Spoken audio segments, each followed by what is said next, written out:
Namaskaram Sadhguru. In one of your quotes, you say that we should not judge a person's spiritual evolution based on their behavior.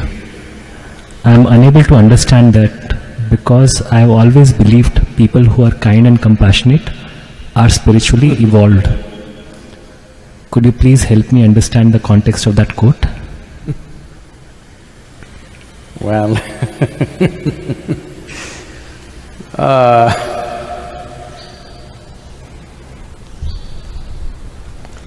see, at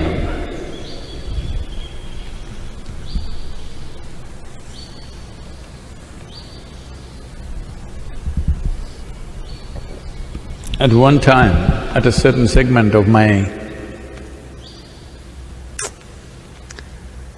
school-going time, I can't call it education, but school-going time,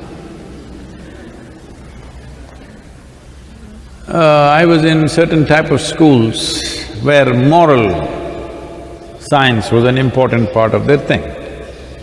I was in missionary schools, so they are always trying to teach us three magic words.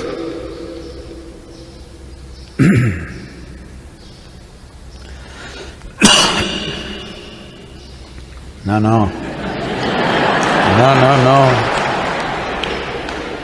You have to wait for me for the second cough within the 30 seconds.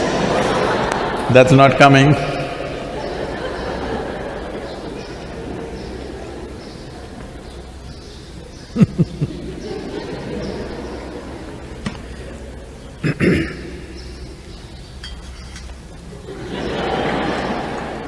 I've been tested and certified, okay?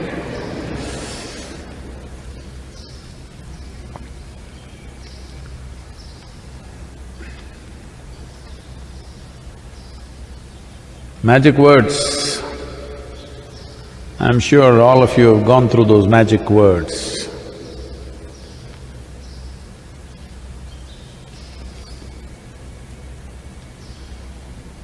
What are the magic words of? What? No, that's not the order. Sorry is not the order. What are you up to, huh? Sorry is not the first one. Please, sorry and thank you.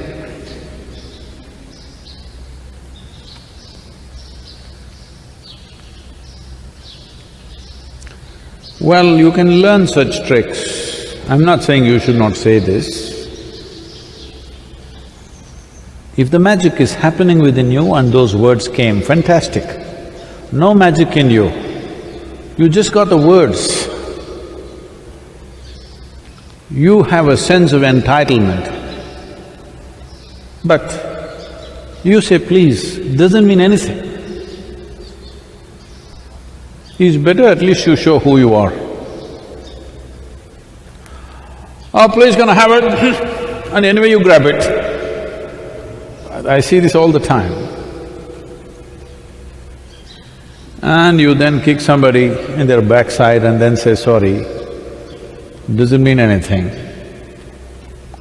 You take what you want from everybody and then say thank you as if they gave it to you. No.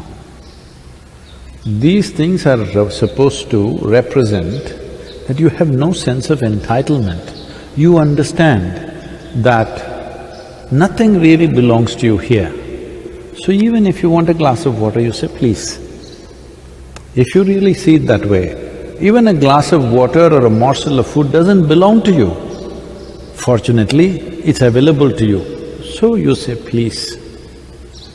Wonderful. Anything that you do, you may be hurting somebody, you may be stepping on something, knowingly, unknowingly. So if somebody even looks at you and says, sorry, what? If you're feeling that way, and thank you because you have a sense of gratitude, that's everything that's come your way, genuinely. So the word may come or it may find some other expression. What should be a magic within you happens only in your behavior, that is the tragedy of moralistic societies, that they do all the right things, but nothing right happens within them. So behavior does not determine one's consciousness or one's evolution or one's transformation. Well, if you have a certain… what spiritual evolution means is, from being a hardcore concretized individual, you become little more porous and becoming more inclusive. Out of your inclusiveness, you may do many things. If things are happening out of your inclusiveness, your gentleness, your loving nature is coming out of your inclusiveness, fantastic. But if it's a formula that you have learnt, that you know by doing these things you will get what you want. Actually, that's how it was taught to us in the school. You do this, use these three magic words, things will happen for you. So go and say please, as soon as you get something, turn around and say something else. This was happening around me. So, your behavior does not determine who you are. People can cultivate behavior, but who they are needs transformation. Transformation essentially means that the sense of boundary that you had about yourself, this is me, this has enlarged. That's all the transformation is. Transformation is not of social behavior. Transformation is, if you sit here, what was me was just this. Now what is me is much larger than this. That's all.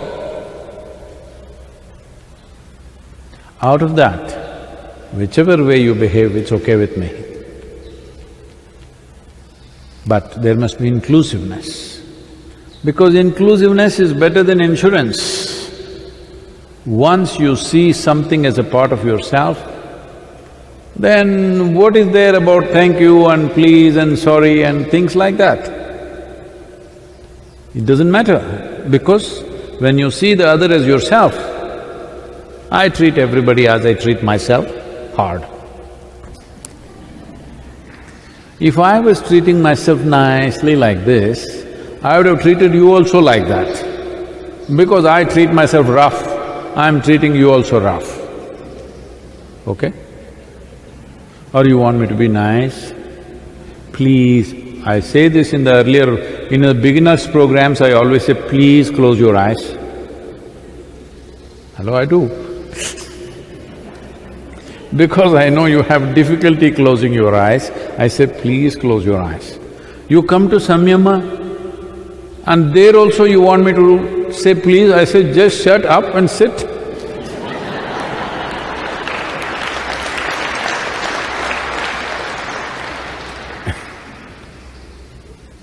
By then, you should have understood the significance. Right now, this is just the second, third day of the lockdown. First day you did not understand. By now you should have understood what it means. Now we cannot say, please keep 6 feet distance. We'll have a 6-foot stick and push you like that, because in 3 days if you still did not understand what is 6 feet, hello?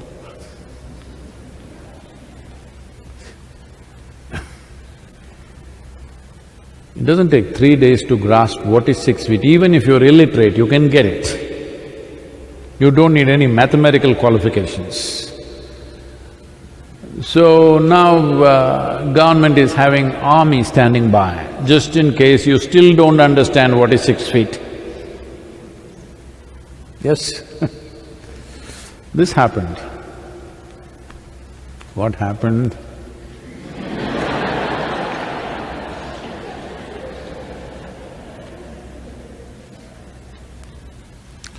So one day Shankaran Pillai came home His wife complained about their 12-year-old boy that this boy is not listening to me, you have to fix him now. So the Shankaran Pillai went about looking for the boy. Boy was hiding in the garden. He caught him by his ears and he said, "You fool, do you think you're better than me, that you don't listen to your mother?"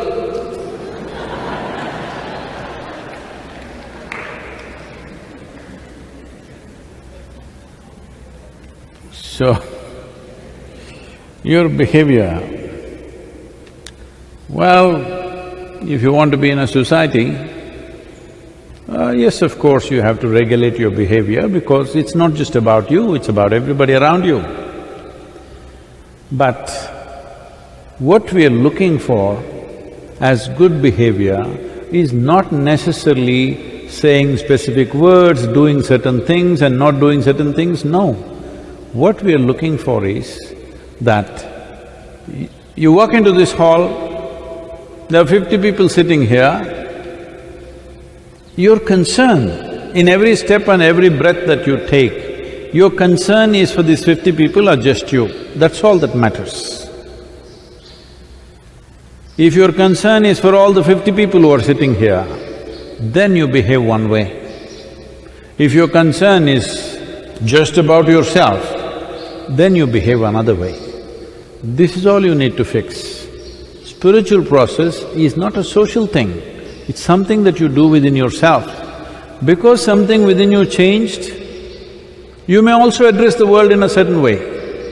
A whole lot of spiritual people, immensely evolved human beings, they did not have social skills.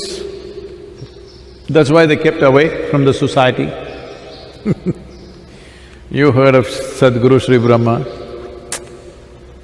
He had no social skills, lot of trouble.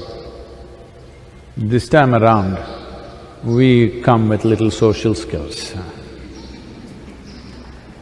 Yeah, I'm doing well. Still little friction with some people, but they're always there. That is an indication that we are on the right path, that we are doing the right things in the world. Because if those people praise you, then you must be doing something really wrong. So, one's spiritual evolution need not be judged by their behavior. Now, don't take this as a license to behave irresponsibly, saying, "I'm spiritual." There is that tribe also exists in the world. Because they are spiritual, they think everybody is supposed to understand them. They will do weird things, everybody is supposed to understand. No, no. That is not the thing, because spiritual process means you're not identified with your physical nature, your identity has moved to a dimension which is not physical. Once your identity is not physical, then you have no specific way of doing anything. You will do it whichever way it's needed. Soft, soft, hard, hard, wonderful, wonderful, nasty, nasty, whichever way. Whichever way the situation demands, you will respond in that sense because your identity is not with your physiological and psychological process. Your identity has moved beyond physical dimensions of who you are. So, you have a certain freedom. A cultured behavior means you're fixed to be in a certain way. That means you lost your freedom. Out of your freedom, when it's required to be nice, you're wonderful. When you're required to be nasty, you're nasty. Whatever is needed, accordingly you do. You are driving now because not many vehicles out there, so cows, buffaloes, all kinds of things are on the road. A group of buffaloes are going there. You go and say, "Please, please." They just go like that. "Please." No response. "Hey!" The little, pick up a stick and say, "Ha ha!" Then they'll go. Because they don't understand what is this please you're talking. Now you're not trying to treat the buffalo badly. If buffalo understood what sweet words are, you would say, sweet nothings to the buffalo. But he doesn't get it. He must understand that you don't like him where he is right now. You must make him understand he shouldn't be on the road, you need to use it. Somehow you make him understand. You don't have to go and beat him. At least some noise you have to make. Otherwise, he will not move because he doesn't understand. So, if you're dealing with a child, you do one way, if you're dealing with an adult, you lead another way, somebody that you know one way, somebody who is new to you another way. Our behavior is as the situation demands. Now you fixed yourself, this is the way I behave. Even if the situation is not, conducive for that, you do the same things, what is the point of that? Any action which is not relevant to the situation which you exist is irrelevant action. So fixed activity always becomes irrelevant in various situations. It is very important that we don't fix our action, we just fix who we are. This is what… I am not a scholar like this, but this is something that stuck with me. Krishna said, yogastaha kuru karmani. First establish yourself in yoga. That means, establish yourself not in your individuality, but in your union with existence, and then perform action. That means, you're absolutely inclusive, then do whatever is needed, it's fine with me.